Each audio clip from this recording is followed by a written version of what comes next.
Up and at 'em, Apocalypse Scouts. Welcome to Part 3 on self-defense for the AI apocalypse. In Part 1, we discussed our cognitive weak spots and how to recognize when and how they're being exploited. This is called metacognition, thinking about our thinking. In Part 2, we discussed the role of our bodies in our thinking and how we can use physical actions to circumvent logical traps or destructive cycles of thought. But there is a middle way. What have the robots got that I ain't got? Hi there. I'm Crazy Conspiracy Dude, your pre-apocalyptic source for post-apocalyptic information.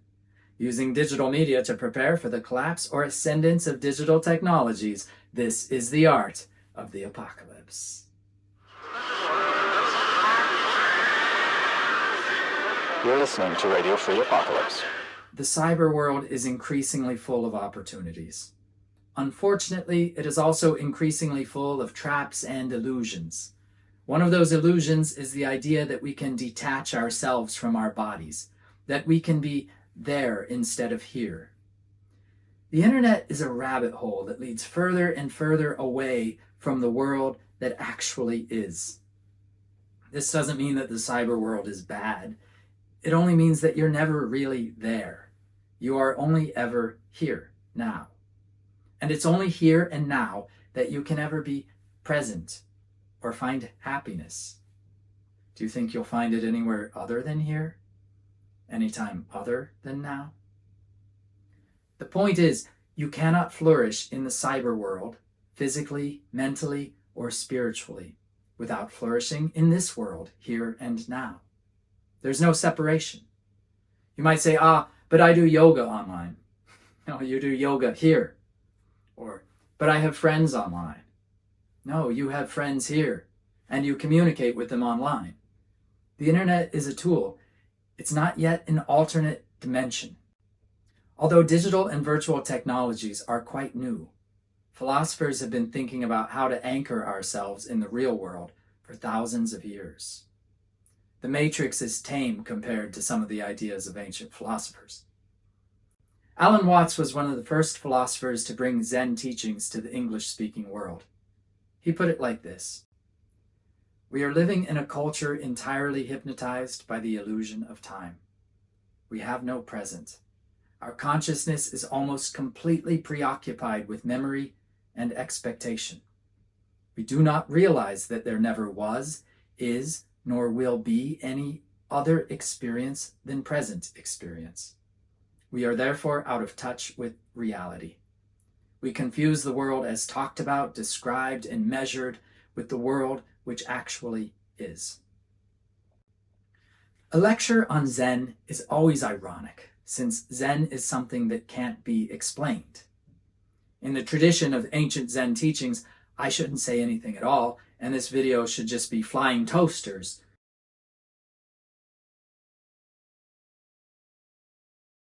And you should have to figure it out for yourself.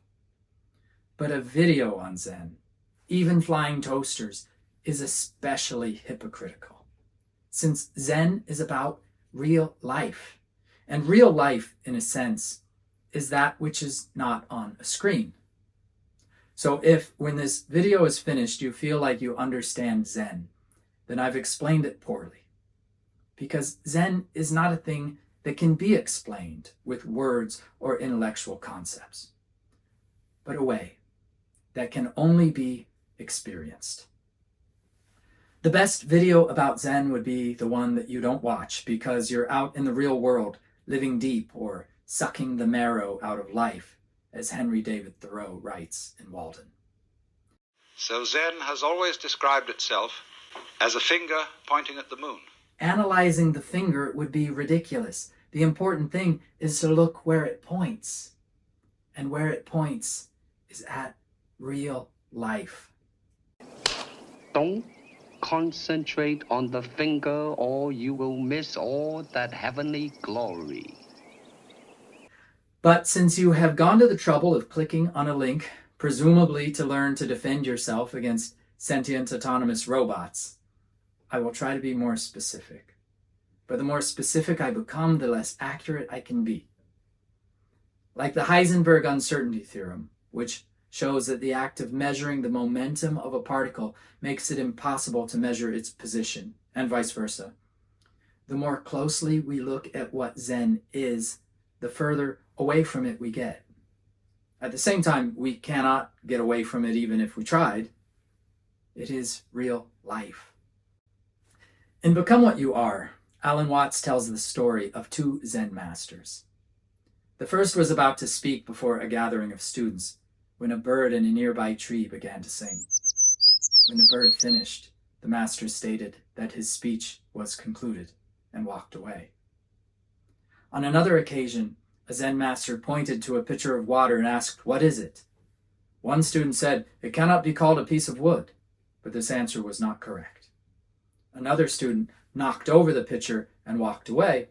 This was apparently the correct answer. As Watts points out, it is far from obvious what these stories have to do with ordinary sanity, let alone spiritual growth. Yet they are regarded by exponents of Zen as having the deepest significance. But although the stories are about nothing, they nevertheless show something. In both stories, the Zen master calls attention to something which is often hidden in plain sight: real life. Without words or ideas, they teach their students to pay attention to life directly. When a Zen master answers a serious question with a smack from their sticks, they trade in abstraction for a reality.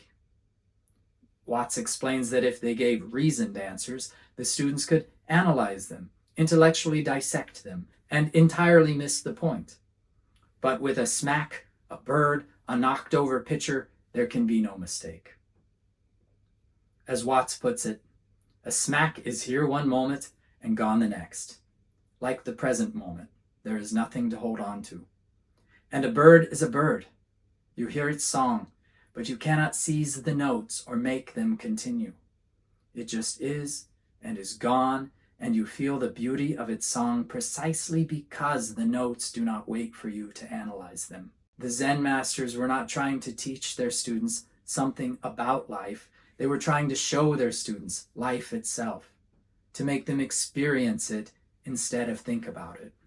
To be present is to act and think, here and now, without an imaginary division between our minds and bodies. This is not really a unification of mind and body, because how could we unify what was never separate to begin with? It's more of what in Zen is described as Mushin. Mushin is often translated as mindfulness, but really it means the opposite of that. A mind that is full is like a cup that is full. It can receive nothing. Mushin means empty mind or no thought. It is to make yourself an empty cup.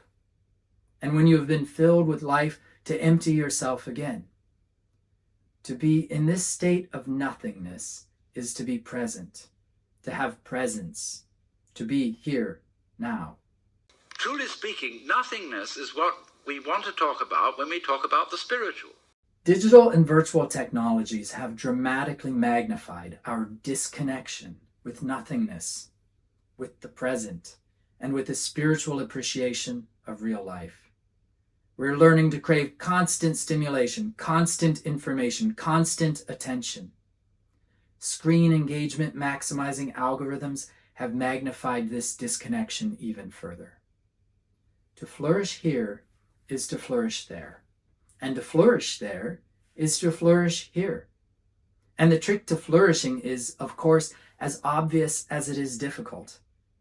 It is to learn to appreciate real-world experiences at least as much as virtual ones. This can be a challenging task since virtual experiences are designed to be entertaining and addictive, quicker, easier, more seductive. The real world makes no such promises. Appreciating the real world is both the easiest thing in the world to do and also one of the most challenging.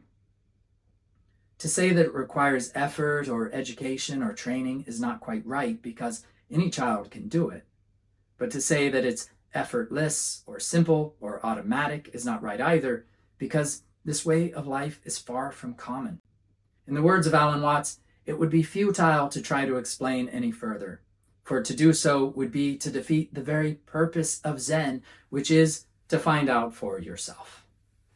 So, to defend yourself against AI, keep 3 things in mind. Be aware of your thought patterns and how those thought patterns can work against you or be turned against you. Be aware of your embodiment and how your physical actions can stop or redirect destructive thought patterns. And be aware of the here and now. Being present doesn't mean that you need to meditate in the traditional sense, although you can if you find that useful.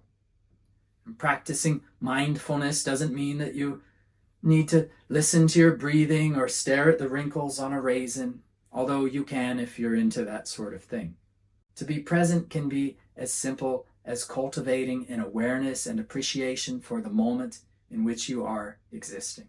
To empty your mind so it becomes like a mirror that receives and reflects life without judgment, without worry, without anger, without fear, without stress, with acceptance. No more, no less.